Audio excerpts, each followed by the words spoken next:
Let's pray. Lord God, may we trust you. And with times where you send us to places or to journeys we don't know or believe that we can do, may we trust that you are a God who sees, who hears, who knows, who sees in us more than we may see in ourselves, who knows the cries of the world when your people cry out, "How long, O Lord?" Lord God, help us to walk the path you give us. Amen. So I try to walk as a humble person. I try to walk in humility. As a person, I try very hard to stay close to the scriptures. I try, to listen to what God is saying. But I also don't want to be in that point to where I'm assuming that God thinks like I think, that God's on my side. I would much rather be continually trying to be in the places where God is. But I know that is a temptation for people and for leaders, and I've seen a number of people kind of fall into that temptation. And a lot of times it looks like, well, here's what God expects for all of you to do. Not necessarily me, but it's the kind of that all of you. And when we have this reading come up in Lent where Jesus goes and makes a mess out of the temple, to me it's just that reminder that, we can set up things in ways that seem to make sense to us. But sometimes our ways are not God's ways. Sometimes the things that we think are nice and neat and orderly are making a marketplace out of that holy space where God wants God's people to come to gather for prayer.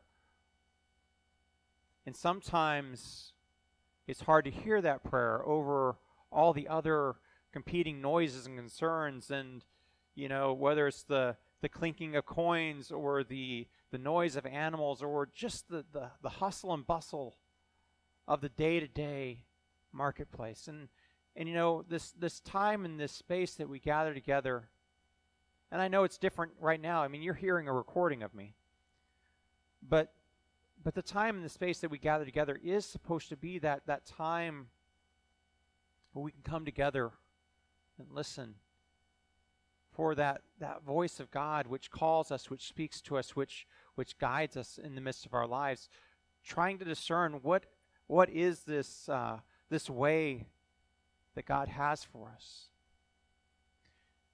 To be in a place in a time where we can lift up our prayers to God and trust that they will be heard. And whether those prayers are prayers of joy or whether they are prayers of sorrow and suffering, we have a God who hears, who sees, and who acts. In our Old Testament reading today from the book of Exodus, which is where God calls Moses. God calls Moses because God has heard and God has seen. And God has seen the way that God's people, the Israelites, have been used and misused in the land of Egypt. And in Egypt, they have become slaves. They're no longer looked on as, the stranger who has come into their land, who's been welcomed in, who's been given food, and who's been given space and shelter. Now they are no longer human beings. They're slaves that can be exploited. And in the midst of this, in the midst of the fear and the paranoia that the Egyptians hold the Hebrew people with, and the number of things that have been done to them, whether it's the attempt to reduce the population, whether it's the hard burdens of labor, the people have cried out. And I know that one of the things that we do in as Christians is we pray. And part of that prayer is a trust that God hears.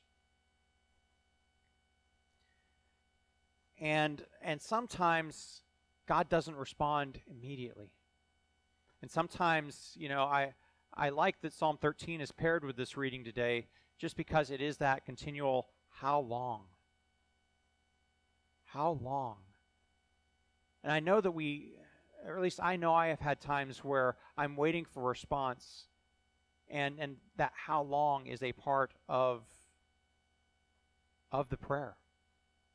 How long do I stay in this space? How long do I deal with this pain? How long is my life going to be limited to this? Or how long is our suffering going to look like this? How many times are we going to have to ask these questions?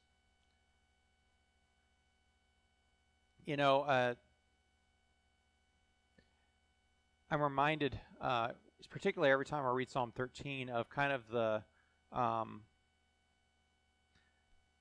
pattern, the kind of the rhythm that a lot of African American preachers have used over the time. And there's a sermon that Martin Luther King Jr. gave that echoes this text pretty strongly. So this was in 1965. He would say, "How long? Not long, because no lie can live forever. How long? Not long, because you still reap what you sow. How long? Not long, because the arm of the moral universe is long but bends towards justice. How long?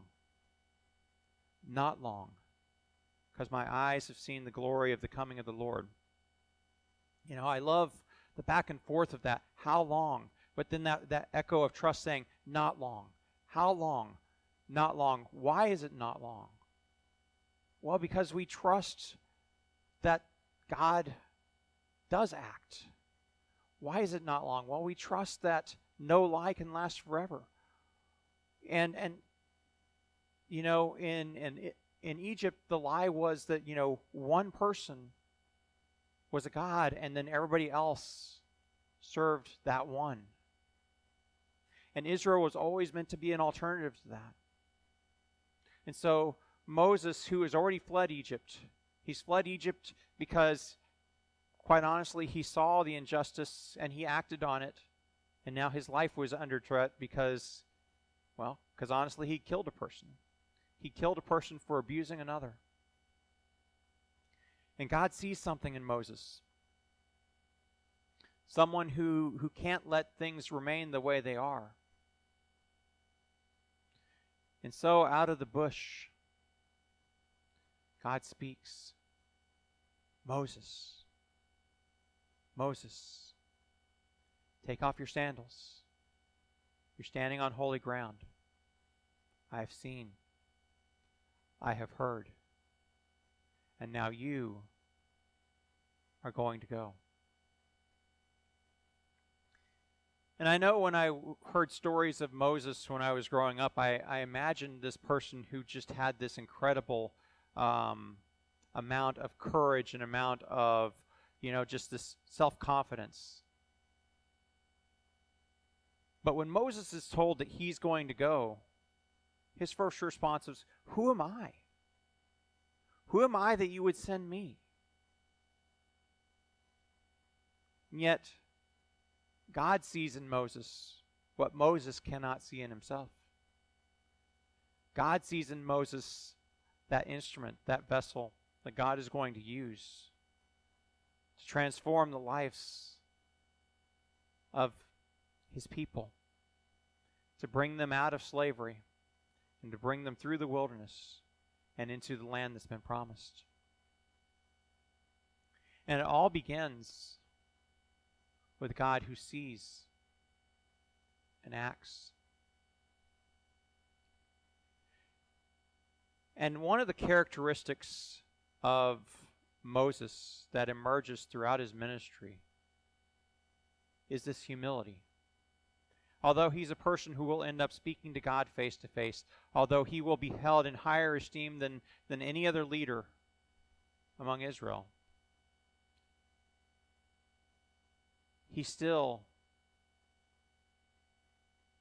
doesn't lift himself up as one who is above everyone else. He's still able to take correction. He's still able to learn and grow and shift and change.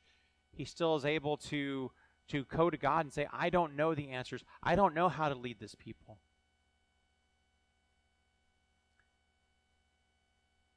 And yet, there are others who will come in Moses' time who will think they know all the answers. And yet God again and again and again sides with Moses as he leads Moses, who then leads the people out from captivity through the years of change that the wilderness brings, and eventually to the very edge of the promised land.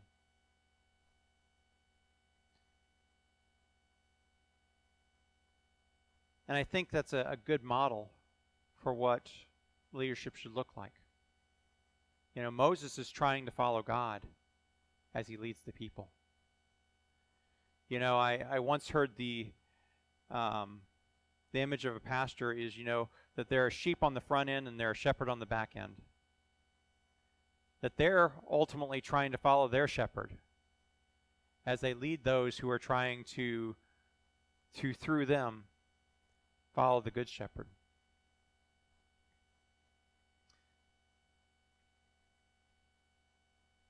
And no matter what, as we go forward and as we go through life, you know, there are going to be times where we don't understand, where we don't know exactly where it is that God leads us. And that's where we go to God in prayer, because we do trust that we follow a God who hears, a God who sees, a God who knows, and a God who cares. And at those times where we might too want to cry out, how long? We can also remember that although we may not be in control of the time, we can respond in the trust. How long? Not long. Not long, because God sees and hears and cares and acts. Not long, because ultimately truth is stronger than the lies. Not long, because ultimately the moral arc of the universe bends towards justice. Not long, because God, the God who created the heavens and the earth, the God who set aside Noah and Abraham and Isaac and Jacob and Moses and the people of Israel and now us as church,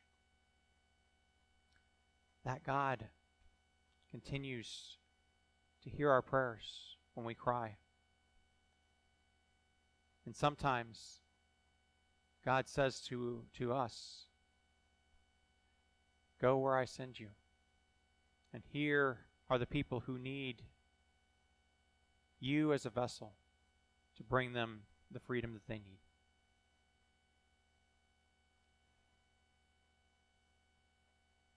So,